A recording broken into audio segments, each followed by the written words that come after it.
All right, welcome back to another video. So if you're new to the channel, please hit the subscribe button at the bottom. All right, so what do we have here today? I am behind the wheel of a Class A.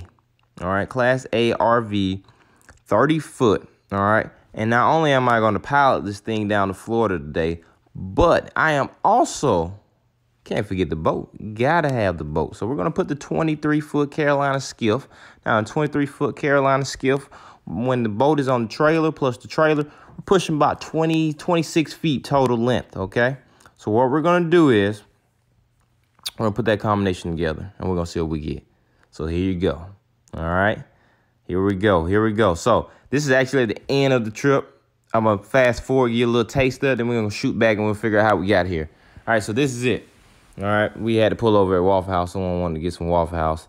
Hold on one second. I found a 53-foot trailer plus a semi parked out. So I pulled next to it and said, hey, what better way to get a little introduction right here? So there she goes. There's the beauty. All right, 23-foot Carolina Skiff. We went down to the Florida.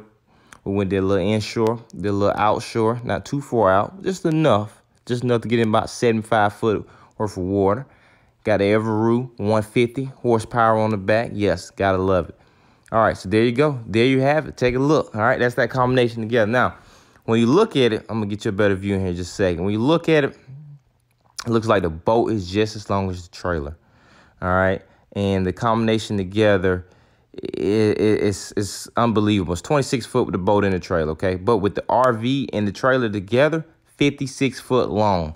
Now, have I ever done this before? No, I haven't never done it before. It was the first time doing it.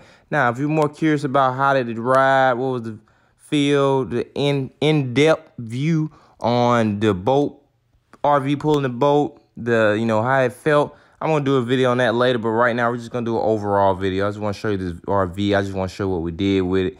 I just want to give you a little taste of, how it went. And it went good. All right, we made it back. We didn't tear anything up. So that's always a plus. When you don't tear anything up, when you don't lose anything, that's always a plus. So, like I say, this right here is a 30-foot ACE RV, Class A. Beautiful RV here. We had a ton of fun, and I'm just comparing it to this 53-foot semi that I found parked right next to this Waffle House down here. So this is it. Now, it's almost, I think we're like 2 feet short of the semi with the trailer. And now keep in mind, the trailer is 53. I don't know how tall the semi is. So I want to see how tall was the semi, still taller than the RV. So I'm going to climb this ladder. 1 second. All right, so I'm at the top. So clearly to the right is the semi. And it's not as tall, all right? The RV is not as tall as the semi, but it's right there. I mean, it can't be, what, a foot off, foot and a half at most.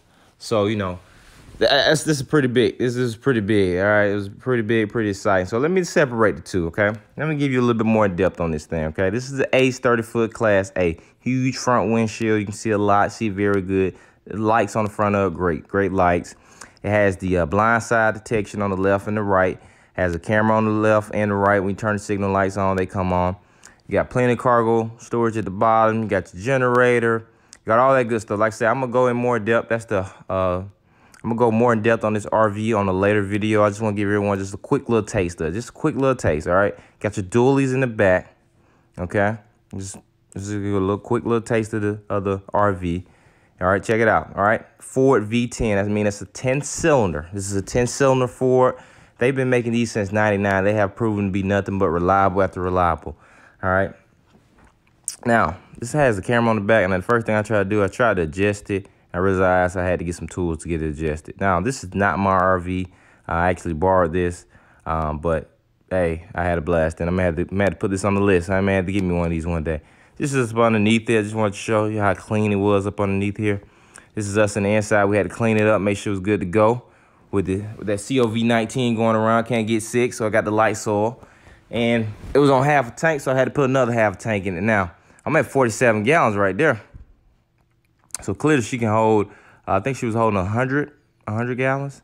And gas was $1.69. So you can't beat gas. I mean, if you got an RV or anything that drinks gas, this is the perfect time to drive it. Now, we took off early, all right? I geared up, I loaded up that night, got a little sleep, and we took off early, bright and early in the morning. This is me pushing down the road 3 a.m. All right, I got there right on time. We had a little delay. I wish I could have got there a little quicker. We had a little delay and wound up pulling over. So I didn't get to that water like I really wanted to at 6 a.m. I got there at 8. This is at 8 o'clock, me coming across the bridge. Now that's where we're gonna launch at right there. This is the Alabama and the Georgia line. All right, I'll drop links at the bottom of exactly the address of where this dock ramp is at, but that's what we got. Now here we go. This part was totally exciting. Now it's already pressure enough at the launch ramps when you're launching these boats, but nonetheless, when they see you pull up in a 30-foot RV and you got a 26-foot boat trailer combination and you trying to bag it in the water, I can't tell you, we had at least 15 people to stop what they were doing and just pause and just see, were they really gonna do this? And hey, it worked out. We got it in, we got it out. We didn't sink neither one, and we had a blast. All right, so I apologize about the camera guy. I was driving the RV, unfortunately, on this part. Had someone else holding the camera. He could have got a little better on the footage, but it gets the job done. It gets the job done. Like I say, in my later video showing how these things handle together, I got some more footage I put together. I just want to give you guys a little brief taste, just a little brief taste. All right, don't hold you up for too much of your time. But this water, when we launched, filthy, horrible, filthy. You see that? All right. So that was us. We got it off, and look how this water was filthy. It was like, ugh. I haven't seen that water that dirty in a minute. But as soon as we got, 5-10 minutes off, it got a little dark blue. So we got a little blue, or whatever color you want to call it. And here we go. We scatting across the water right now. First thing I do when I get in this thing, I pearl it up, I drop it, and I gun it. I like to do 30 out the gun, out the gate. Now, I have a new motor, so you can do that. With older motor, you may need to let it warm up, but this is a new motor on this thing. So, it was a beautiful day. A lot of boats out here, Water was just right. I think it was like a half a foot of waves, and wind speed was at 3 to 4 knots. I mean, beautiful. Couldn't ask for better days than this right here. So we went outshore, cut through and went on outshore, and we rode the coastline a little bit. We actually rode down to Destiny, Florida, and we launched out of Pensacola, Florida. That was a good little ride. And then we came back and we did a little fishing and we brought it in. But let's not speed forward. Hold on, I'm sorry about this. Hold on. Oh, all right, just got it. All right. Apologize about the finger in the video. All right. So doing about 17 right here, and this was us. We came out of the coast. Once I got out of the bay and into the deep water, the water color just changed quickly. It just immediately went to like this green color here you see, and it was a little bit more calmer once you got out. This is the beach to the left. It was a little bit more calmer once you got out, but water color just changed. It was just a whole nother vibe. The boat was handling different, and it was a good time. Now this is some good fish we were snagging out there. Look at this fish, the hook. He bit it so hard that the hook popped through the top of his head. He broke the line. Unbelievable. It's a nice size fish. It was a great fight. Great fight. Some little red ones right here that we caught. All the fish that we caught in the video were up to size. I like this guy right here. He's a little wide guy. All of them great fish. We cooked all of them. We ate fish that night. Gotta eat fish that night. You go fishing, you gotta go ahead and eat them. See? 12-inch ruler. He's a little bit bigger than the ruler. Filled it up, as always. We spent 2 or 3 hours fishing. Caught some cats, caught a little variety. We always catching the variety, so, we put them in the boat. That's what we do. Even got a little crab down there. We actually caught 2 crabs. And then we brought it on back in. Nice little sunset right there. Gotta love that sunset. I mean, nothing's more beautiful than a good sunset at the end of a long day. U.S. Coast Guard over to the right. They got some big boy ships right there. Nice big boy ships. That's them over to the right.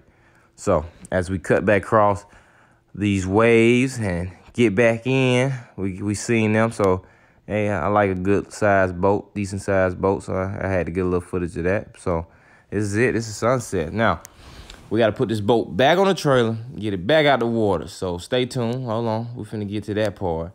These big boy U.S. Coast Guard ships. All right. Enough of this Coast Guard. Here we go. Made it back to the dock just in time. So from sunset to the dark part, we were about 20 miles away. So we had to ride. And then we had a no wake zone for at least 2 miles. But nonetheless, got back in time. Got the RV, bagged it back in the water. As far as I'm going back in the water, we see it was pitch. Everybody was just about gone by the time we got back. People like to get out the water before it get dark, especially if they're not equipped. We are equipped to be in the water past dark, so we don't tend to panic or rush too hard when it's time to get back in. I think it was like 8:30 when we was coming back in. So this is us. We got the boat, got the trailer, put the two together, and then we gotta get out the water. Now, we had a campground that we stayed at, and it was some tight parking trying to get this thing in there. Very tight parking, but we made it nonetheless. This is the campground. We did get the deluxe campground because I knew I needed that extra room. So this is what we got.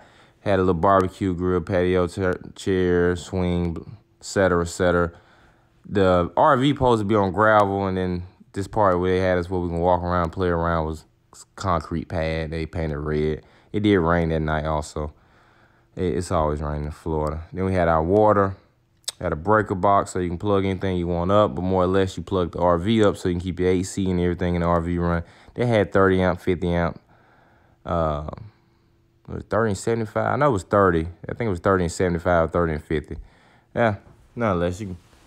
And then most nasty part of all, old sewage. I had to dump the sewage before we made it back. So this is us pulling out the campsite.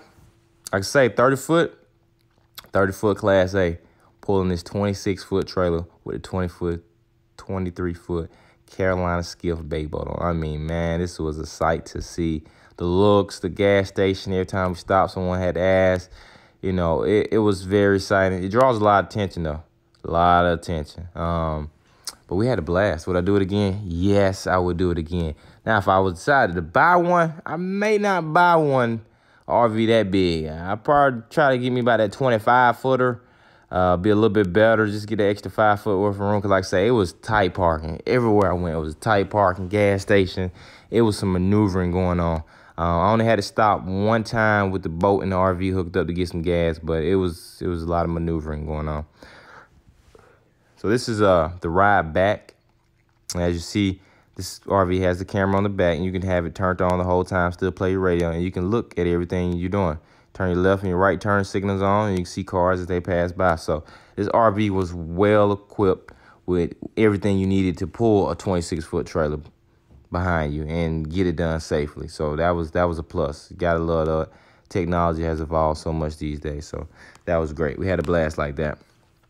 And like I say, this RV right here is pretty practically new. I only had like 5,500 miles on. By the time I brought it back, I had it right at 6. I did between 70 and 75 with the boat and the RV. Some that may be fast. I'm kind of used to driving bigger trucks, box trucks, just semis in general. So to do 70, 75, I didn't mind. All right, there you have it. Like I say, any comments, questions, likes, anything in particular you want to see on the RV or the boat, or just know when I do the filming of the combination together and let you know how I rode and drove, just drop the link at the bottom. Let me know. Until the next one.